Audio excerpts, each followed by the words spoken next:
this video. And also because it was a pretty cool event, but more to that later. So if I do sound a little tired, that's because I am. But you probably want to hear about the phone first. In usual OnePlus fashion, it does have the latest specs, of course. Snapdragon 845, 6GB to 8GB of RAM, and 64 to 256GB of storage. This is the first time they offer this high storage capacity, but I think at that price it's kind of unjustifiable. Speaking of the price, the phone costs €519 and $529, and then for every storage capacity upgrade you do pay 50 more. I think that is a good price for the upgrades they did make. It's less than I would have anticipated, but it's more than I would have hoped. But it will be interesting how long they can keep the strategy of slowly increasing prices going. Because now there are also phones like the Honor 10, which is $399, pretty similar. So what did they do to justify this price upgrade? Well, the first thing is, of course, the display. It's a gorgeous Full HD Plus OLED panel at 6.3 inches. And yes, let's get that out of the way, there is the notch. I think it's a better approach than just having a straight top bezel because it gives you more screen real estate, but I think that it's worse than if they would have just put all the sensors and the front-facing camera in the chin, as that is still there too. So I'm kind of impartial to it, and because it's an OLED panel, it's actually not that big of a deal in most applications, because in games and when you're watching video, it actually hides the notch with the black bar on the side, so you have equally as much black space on both sides and still a rectangular window in the middle without any cutouts. But what the display ties into, of course, is the design.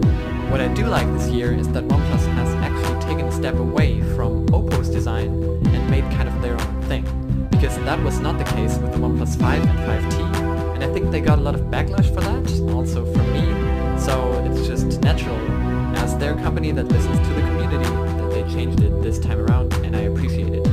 That also means that the back is now made out of glass. But OnePlus said that the glass back is actually not going to be any more fragile than their previous metal phones.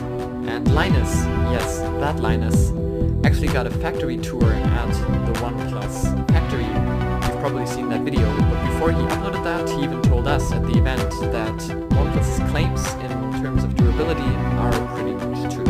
What is also interesting about the glass back is the three variants that it comes in. There's the normal mirror black, which is just your standard glass back, and then there's matte white and matte black. And they said on stage that it feels and looks like metal, and from holding both phones in my hands, I can actually totally tell you that that's true. If you were to have a blind test with someone and don't tell them that that phone is glass, they probably would have a hard time guessing that it is. The OnePlus 6 also feels exceptional in the hand. It really doesn't have to hide from phones like the Galaxy S9 here. Now what hasn't changed is the software. The OnePlus 6 is still the fastest Android phone out there. Like if you're coming from a Samsung or an LG phone, this just makes you feel bad about your own phone. The software experience is so fast, it's unbelievable. But what they did change up this time around is they actually integrated the gestures that they tested on the OnePlus 5T fully into the operating system. So you could swipe up to go home, swipe up from the right to go back, and things like that. Together with the notch, it kind of gives me an iPhone 10 feel, but at least they didn't copy the camera on the back. Speaking of the camera, I actually didn't get a lot of time testing that because the lighting inside the event center wasn't that great. But you could kind of test the low light capabilities, and those seem to be actually pretty good. This might especially be the case because the phone now has optical image stabilization on the main sensor.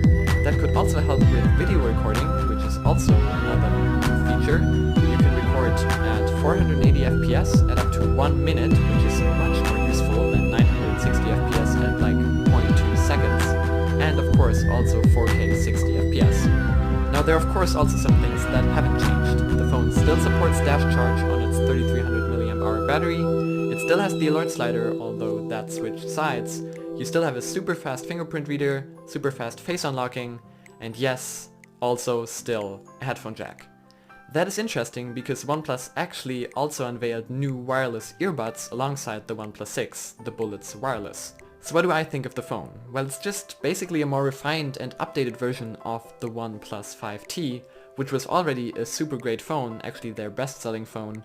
So I think that the OnePlus 6 is probably going to sell equally as well. But that pretty much already wraps up this hands-on. I really had a great time in London yesterday, and I appreciate that OnePlus also invited normal people to this event instead of just tech media. Those people were of course there too, which was quite cool for us because we could talk to a lot of big tech YouTubers. That was kind of the second attraction.